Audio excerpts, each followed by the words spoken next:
तो भैया हम शक्ति सूर्या गीतकार आप लोग खातिर एगो और ऑर्केस्ट्रा सॉन्ग लेके आइल बानी जिन्हें का ट्रैक नील कमल सिंह का तोरा पोड़ी के नेखी बोखाइल वही पर ट्रैक पर बहुत सुंदर सॉन्ग बटे एकदम आज की जनरेशन पर।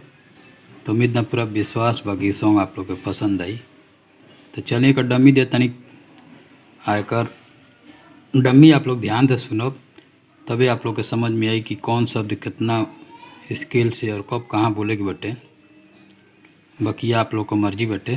तो चलिए एक डमी दे के बताओ तनी आप लोग के कि सॉन्ग कैसे बटे। तो अगर चैनल पर पहली बार आई लोग तो सब्सक्राइब कर दी ताकि ये तरह का नोटिफिकेशन सबसे पहले मिले। या सॉन्ग अच्छा लगी तो एगो लाइक कर दी, कमेंट बताइए कि सॉन्ग कैसन बटे। तो चलिए शुरू करते हैं। जो एक डमी देता नहीं आप लोग के अइहा न मिले कहबो हमसे ससुराए जान।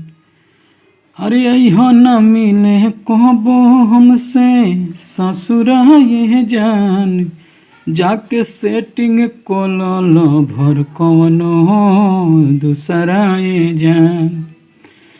पांडे तिवारी चौबे चाहे मिसराए जान। जाके सेटिंग कोलोलो भर कवनो अरे दूसराए जान। तो ई मुखड़ा रहा उम्मीद बा आप लोग के पसंद आई। तो चलिए एक अंतरा सुना देता नहीं आप लोग के। पहला अंतरा कुछ प्रकार का बा। रहनी कुआर तो चिखैनी अब जान दो सहारा के भैनी। तुहरा मोतिया में बतिया न पड़ता केतना जे जानू समझाइनी।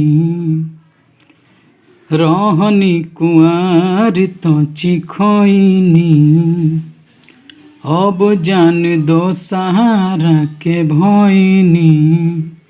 तोहरा मोतिया में बतिया न पड़ता केतना ये जानू समझाइनी। घूमो न हमारा पीछे बन के कुकुराए जान। आज के सेटिंग कोलो भर कोनो दूसराए जान। तो ये रहा अंतरा। चलिए पहला दूसरा अंतरा आप लोग के लास्ट बटे सुना देता नहीं।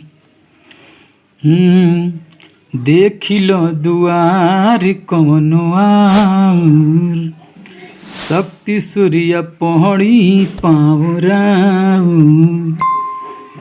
जदि जानी जाई है मोर सजनवा जिंदगी हो जाई सुनमाहू। काहे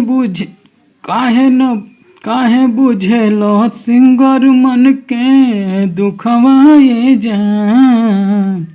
काहे न बुझेल सिंगर मन के दुखवाए जान। जाके सेटिंग कोलोलो भर कवनो दूसराए जान। तो अगर त्रुटि हुई तो करके क्षमा कर दी। अपनी धुन से आप लोग गा के एक बार बैठा ली। ओकर बाद तो सॉन्ग पूरा फुल फ्री बाटे पूरा ट्रैक पर बैठाल बाटे स्केल पर बाटे।